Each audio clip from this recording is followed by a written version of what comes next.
Hi, my name is Katie, and after watching this video, I need to explain what conversion disorder and the functional neurological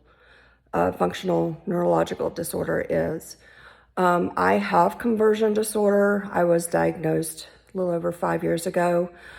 I had a lot of stress in my life, even though I had a great family life. And I had hidden conditions. Conversion disorder, there's several different triggers that can happen. It could be if you're dealing with a tragedy in your family or yourself, or it could be something as simple as having surgery and coming out of the surgery. And then, your life, just from the stressors of that, can cause conversion disorder. It's very similar to post-traumatic stress disorder.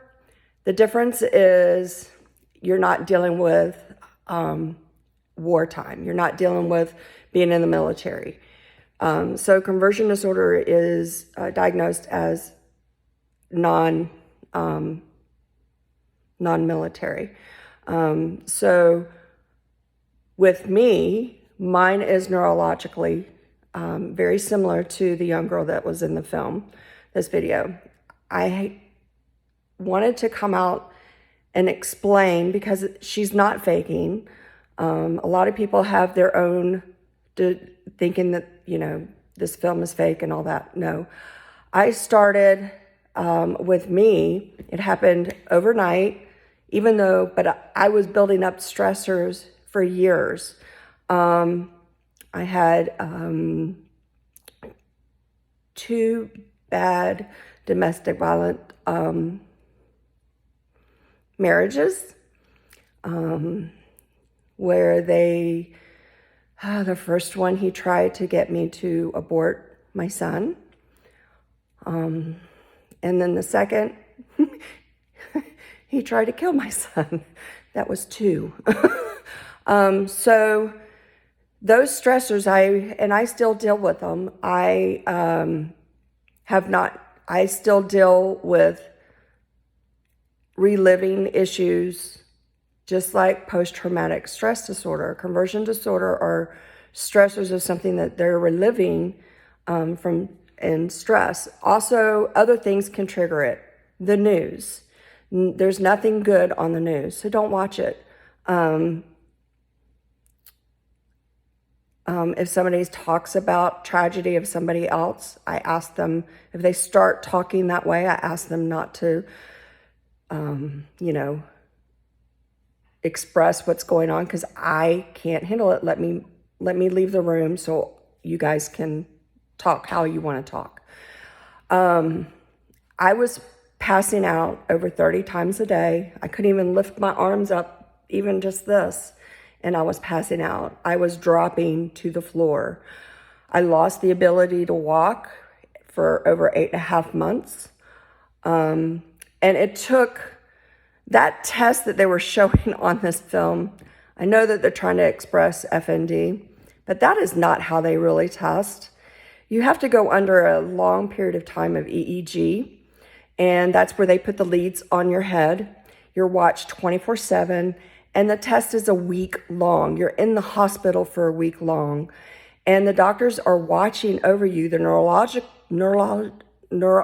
neurological doctors are watching you. They're neurologists. And they are going to, then they come in, they bring the tech in and have the tech stress you out. Ask you a bunch of questions, try to get you to remember a few things in the beginning, and then just asking a bunch of questions until you stress out and then you pass out or other things happen. So they're monitoring you 24/7. It took over 2 years in 4 hospitals, including Mayo, which did not diagnose me, that it was a private hospital that actually diagnosed me. The head of the neurology department there, he actually diagnosed me and was able to figure out what was going on. Then I had to learn how to walk again. I had to learn how to raise my arms again because I couldn't go home.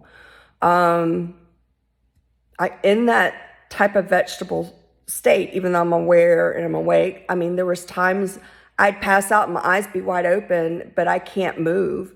The condition is a fight or flight feeling, like you're outside of your body, but your body is there. Have you seen where, like in movies, they're like, I'm inside my body, but I can't say anything or anything, because they're paralyzed? Well, that's what my body does, and it does it neurologically.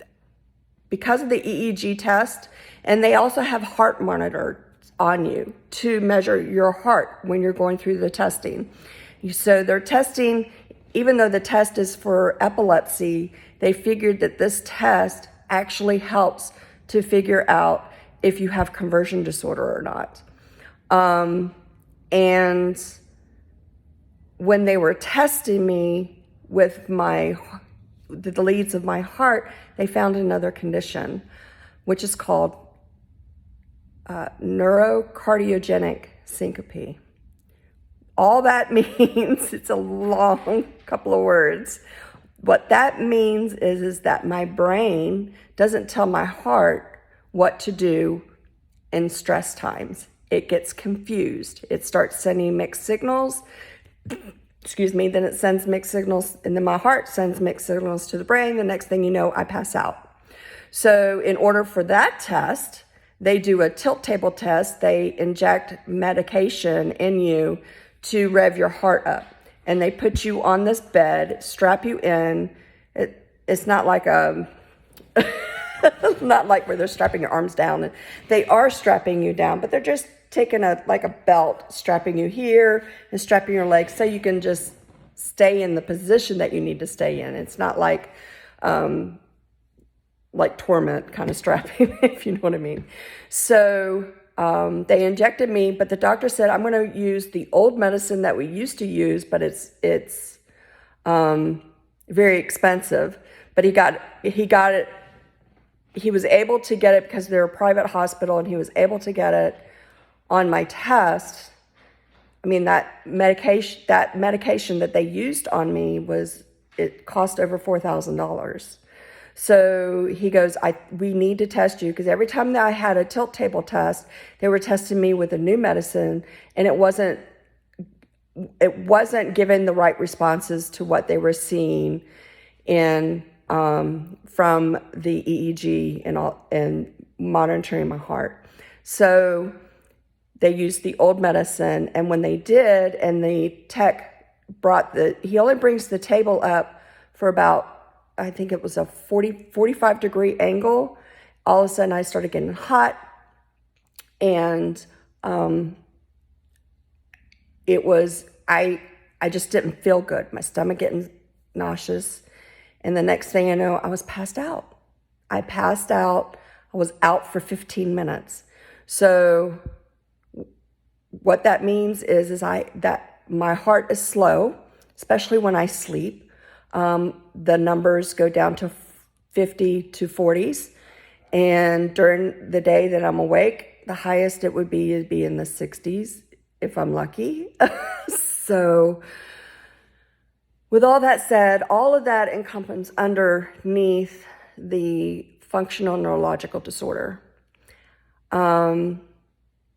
And I just wanted to come out here and express that it's very real. I may not have pass outs 30 times a day, but now I pass out about 10 to 15 times a month. So it's things that tend to hit triggers. The domestic violence that I experienced myself and my son. Thank God my son, he's grown, he's wonderful, he's in the ministry, he's got a beautiful wife and him 4 children. So God kept him and kept covenant over him, so he never really remembered any of it, any of the abuse that he went through when he was a little baby, a toddler to a 4-year-old. So and it's a lot of prayers, blessing over him. He doesn't even remember what that man looked like or anything, but I remember everything. And I never really got over it. Reliving a lot of things in my head. But I had to start talking to a psychiatrist that specializes in conversion disorder. They can't say, oh yeah, I know what it is. No, they have to specialize it. It's very, it's a hard diagnosis. It's hard to, and they can't do the same kind of psychological talking to you if it's a post-traumatic stress disorder doctor. They have limits. The conversion disorder doctor, psychologist can go deeper and find the root of things and help you live a better life. You may never get over FND or conversion disorder or any other issues of conversion disorder. It can attack any part of your body. It can be your eyes. It can be your ligaments. Like me, it's my extremities, your heart. It can trigger IBS or any other issues. Your hearing, your speech. When I start having an episode, is what we call them, is that my limbs start going weak to where I'm not able to walk, and then my speech. You probably heard it a few times, me explaining everything to you, but my speech will go slur, my comprehension will go, just like somebody that is dealing with epilepsy. So it just all goes, or a seizure, or having a seizure. It just goes. So when people say that they have conversion disorder or it's like they're dealing with something so deep that you don't know. They may look completely normal, but in their heads they're not. So you can't just say they're faking it. I've had doctors scream at me in my face, telling me to get out of the bed, that you're just faking it. You have a great family. I don't know what your problem is. I mean, I had doctors come to me and just scream at me and telling me to get out of the bed and things like that. So it's very upsetting when I see that happening, and it's also upsetting in the video when I hear those doctors. It triggered me. And so it took me 25 minutes to 30 minutes before I can get my bearings back, because I wanted to express that this is very real. People really go through this. It's not just in the United States. It's all over the world. And other people have other psychological issues. This is one just as deep as the others. So be considerate, be kind, and be informed. So here's me, who is a conversion disorder, functional neurological disorder person, expressing this is very real.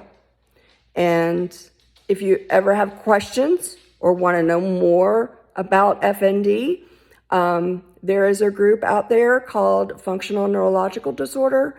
There's also FND, and there's also conversion disorder groups in Facebook. So if you want to know more, do your due diligence And don't just pop off and saying this is real or this is or it's fake and da da da. People are faking it these days. Da, da, da. No, this is very, very real. And it's very, very real to each patient, each person. Be kind out there. Be considerate, no matter who you are or what you do. So just like the military coming back from war, coming back from being out there in the world and dealing with what we deal with, what they deal with, and they come back with issues, this is very real. So I just wanted to say to y'all, just be kind to people. You want people to be kind to you, be kind out first.